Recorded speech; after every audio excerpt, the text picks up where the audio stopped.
بسم اللہ الرحمن الرحیم۔ السلام علیکم ناظرین، کیسے ہیں آپ؟ ٹھیک ہیں؟ تمام ناظرین کو میری طرف سے اور ہماری ٹیم کی طرف سے سال نو مبارک ہو۔ اللہ کرے یہ سال ہمارے لیے خوشیوں اور برکتوں کا سال ثابت ہو۔ ناظرین، آج ہم جائزہ لیں گے اپنی سیاسی جماعتوں کے جو قائدین ہیں ان کی سیاسی جدوجہد کا، کہ انہوں نے سیاسی میدان میں کب قدم رکھا، کیسے، اور کامیابی ان کو کیسے ملی، کسی سہارے سے ملی یا اپنی جدوجہد سیاسی طور پر اتنے خلوص سے کی کہ وہ پارٹی کا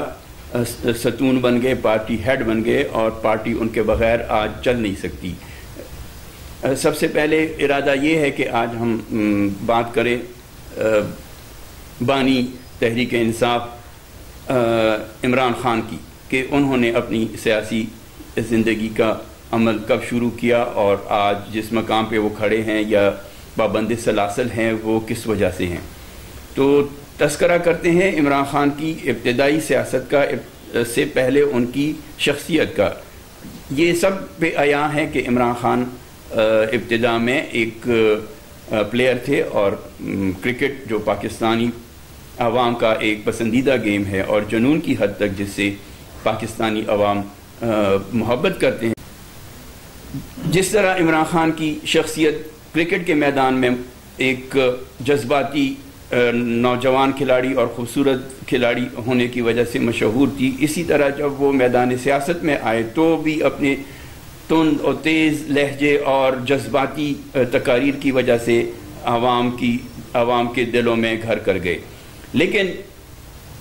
وہ اس پہ ان کے مقام میں اسٹیبلٹی نہ آ سکی۔ انہوں نے کبھی پرویز مشرف کی حمایت کی، کبھی مخالفت کی، اسی طرح اسٹیبلشمنٹ کی کبھی حمایت کی اور کبھی مخالفت کی۔ ہوتے ہوتے کیا ہوا کہ 2013 آیا۔ 2013 میں عمران خان کی سیاست عروج تک پہنچی، لیکن توقع کی جا رہی تھی کہ وہ انتخابات میں کامیابی حاصل کریں گے۔ توقع کے برعکس 2013 کے انتخابات میں وہ کامیابی نہ حاصل کر سکے۔ یہ عرصہ جب گزر گیا تو 2018 میں انتخابات دوبارہ ہوئے تو عمران خان سادہ اکثریت حاصل کرنے میں کامیاب ہوئے اور یوں پاکستان کے وزیر اعظم کا اعزاز حاصل کیا۔ وہ پاکستان کے وزیر اعظم بنے، اور وزیر اعظم بننے سے پہلے جس طرح وہ نوجوانوں سے یا اپنی قوم سے وعدے کرتے رہے، ان کا وعدہ تھا انتخابات کے دوران کہ میں پاکستان کے عوام کو، بے روزگار عوام کو روزگار دوں گا، اور لگ بھگ 1 کروڑ لوگ جو بے روزگار ہیں ان کو باعزت روزگار مہیا کروں گا۔ اس کے ساتھ ہی وہ بے گھروں کے لیے، جن کی اپنی چھت نہیں تھی، گھر سے ان کے پاس نہیں تھا۔ جی ناظرین، آپ سے بات ہو رہی تھی لیکن درمیان میں بجلی چلی گئی، اور 1 گھنٹے کے وقفے کے بعد اب دوبارہ ہم اس بات کو جاری وہیں سے شروع کرتے ہیں جہاں پہ ہم نے بات ختم کی تھی۔ ذکر ہو رہا تھا میاں نواز شریف کی سیاست کا۔ میاں نواز شریف بظاہر ایک صنعت کار والد کے بچے تھے، جنہوں نے والد کا ساتھ دیا بچپن میں یا جوانی میں، اور اس کے بعد جب ضیاء الحق مرحوم نے پاکستان میں مارشل لا لگائی، اور مارشل لا کے بعد وہ پوری طرح حکومت پہ قابض ہو گئے، تو ان کو اپنا اقتدار چلانے کے لیے جیسے انہوں نے اسلام کا نعرہ لگایا، دین کی آڑ میں انہوں نے 11 سال پاکستان پہ حکمرانی کی، تو اسی طرح سیاسی نظام چلانے کے لیے بھی ان کو افراد کی ضرورت تھی۔ تو ان کی نظر میاں نواز شریف پہ بھی پڑی، اور میاں نواز شریف کو انہوں نے وزارت دی خزانہ کی۔ شروع میں نواز شریف کی جو سیاسی سرگرمیاں یا سیاسی باڈی لینگویج تھا، اس سے یہ توقع نہیں کی جا سکتی تھی کہ یہ کل کا ایک ایسا قائد بن جائے گا کہ جو جاندار تو کیا، بے جان کو بھی اگر الیکشن کے لیے کھڑا کرے تو وہ بے جان چیز بھی سلیکٹ ہو جائے گی، کیونکہ وہ پاکستان اور خاص طور پر پنجاب کے عوام کے دلوں کی دھڑکن بن گئے۔ اس کی کچھ وجوہات بھی ہیں، اور میاں نواز شریف کی اگر اسی طرح وہ اپنی کارکردگی جاری رکھتے تو بے نظیر بھٹو اس وقت ایک اپوزیشن لیڈر کی یعنی ایک ایسی پاکستان میں اپوزیشن لیڈر تھیں جو کہ ان کی راہ میں رکاوٹ تھی۔ بے نظیر انتہائی طاقتور سیاسی لیڈر ہونے کے باوجود بے بس ہوتی نظر آئیں۔ ایک لمحہ ایسا آیا کہ بے نظیر بھٹو اپوزیشن لیڈر ہوتے ہوئے بھی بالکل بے بس ہوئی، اور ان کا پاکستان میں قدم جمانا، بلکہ قدم جمانا کیا، پاکستان میں رہنا بھی مشکل ہو گیا۔ اور اچانک ایک پریس کانفرنس ہوئی جس میں بھی موجود تھا، اور جب پریس کانفرنس ختم ہوئی اگلی صبح پتہ چلا کہ بے نظیر ملک چھوڑ کر بیرون ملک چلی گئی ہیں، اور طویل عرصہ پھر وہ بیرون ملک ہی رہیں، کیونکہ اس دوران کیا ہوا کہ نواز شریف کی حکومت بھی کسی وجہ سے فوجی حکمران نے ختم کی، اور پرویز مشرف طویل عرصہ تک نواز شریف کی جمہوری حکومت کو قتل کرنے کے بعد حکمران بنا اور حکمرانی کرتا رہا۔ تو بے نظیر بھٹو بھی چونکہ وہ ایک مارشل ایڈمنسٹریٹر سے ڈر کر ملک چھوڑنے پر مجبور نہیں ہوئی تھی، بلکہ ایک جمہوری طاقت نے ان کو مجبور کیا اور وہ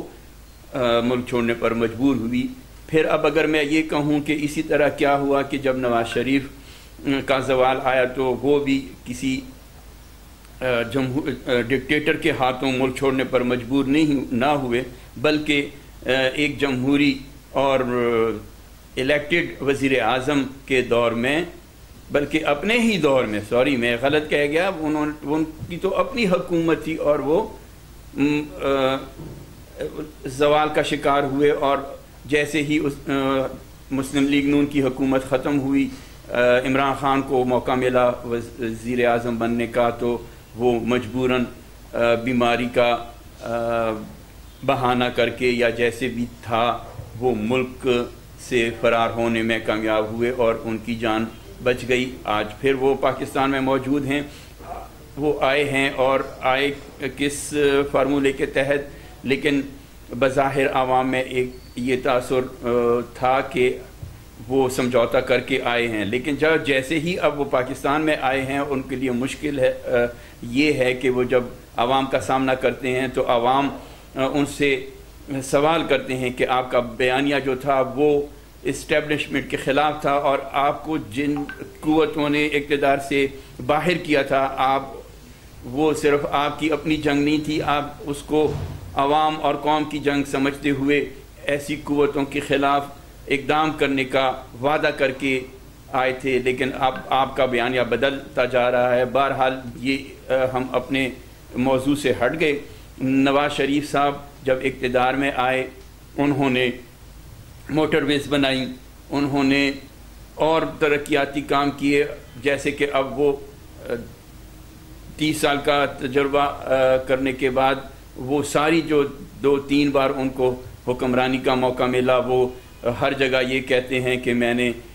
موٹر ویز بنائی، میں نے لیاری ٹنل بنایا، ہر قوم کو یا ہر علاقے کے شہریوں کو یہ کہتے ہیں کہ کام میں نے آپ کے لیے کیے اور ووٹ آپ کسی اور کو دیتے ہیں۔ لیکن اگر نواز شریف صاحب اپنی حکمرانی، اپنی جو حکمرانی کے نشے میں یا کیا کہیں کہ تکبر میں نہ آتے، گھمنڈ میں نہ آتے، تو وہ ہمیشہ کے لیے جب تک وہ تا حیات پاکستان کی وزیر اعظم شپ کے لیے میں سمجھتا ہوں، میں یہ کہتا رہا ہوں یا میرا یہ کیا کہیں تجزیہ تھا کہ نواز شریف جس مقام پہ ہے بے نظیر تو کیا کوئی بھی اس کا مقابلہ نہیں کر سکتا، لیکن نواز شریف نے ہر دور میں غلطی کی یا ان کو کسی نے ورغلایا، جو بھی ہوا وہ اپنی غلطی کی وجہ سے اپنا اقتدار کھو گئے۔ پہلی بار جب انہوں نے کرپشن کے الزامات کے سبب غلام اسحاق خان نے ان کو اقتدار سے ہٹایا، دوسری بار ان کا معاملہ پرویز مشرف کے ساتھ بگڑ گیا تو پرویز مشرف نے اس کے اقتدار کو ختم کیا، اور جب آخری بار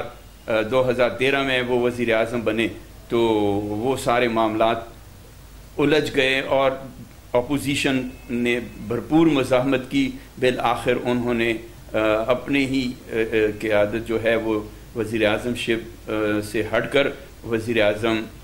شاہد خاقان عباسی کو بنایا، اور وہ 5 سال کا عرصہ پورا تو ہوا، لیکن اس کے بعد میاں صاحب جو ہیں وہ ملک میں ان کو جگہ نہ مل سکی، وہ ملک چھوڑنے پر مجبور ہوئے۔ اب اس بار پھر وہ آئے ہیں اور ابھی تک تو خاموش نظر آتے ہیں، کوئی ان کی باڈی لینگویج سے نظر نہیں آتا، دکھائی نہیں دیتا کہ جس طرح کہ وہ چند سال قبل یا جوانی میں جوش میں تھے، آج ان کے جوش کا جو عالم ہے وہ کوئی توانائی اس میں نظر نہیں آتی۔ ہم امید کرتے ہیں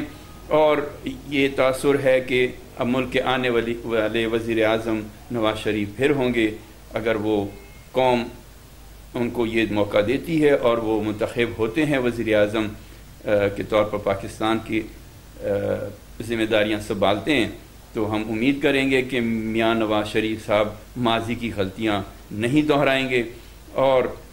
ملک کو استحکام کی طرف دوبارہ لوٹائیں گے۔ لوگوں کا ان کے اوپر اعتماد ہے، ہمارا بھی اعتماد ہے، لیکن ساتھ ساتھ یہ ان سے ہماری وہ گزارش ہے یا التماس ہے کہ اب تو کچھ سیکھ لیں، اب غلطیاں کرنے کی گنجائش نہیں ہے۔ جیسے کہ وہ طارق عزیز صاحب کہتے رہے اپنے پروگرام نیلام گھر میں کہ غلطی کی گنجائش نشتا، تو میاں صاحب اس قوم کی خاطر، اس ملک کی خاطر اپنے آپ کو کنٹرول میں رکھیں، اپنے جو صلاحیتیں دماغ کی ان کو مثبت انداز میں استعمال کریں، اور پاکستان آپ سے توقع کرتا ہے، ہم بھی امید کرتے ہیں کہ اگر آپ اقتدار میں آتے ہیں تو ایک منجھے ہوئے اور ایک بااصول اور با کردار وزیر اعظم کے طور پر آپ ملک کی خدمت کریں گے۔ اس امید کے ساتھ ناظرین، اللہ آپ کو حفظ و امان میں رکھے۔ والسلام۔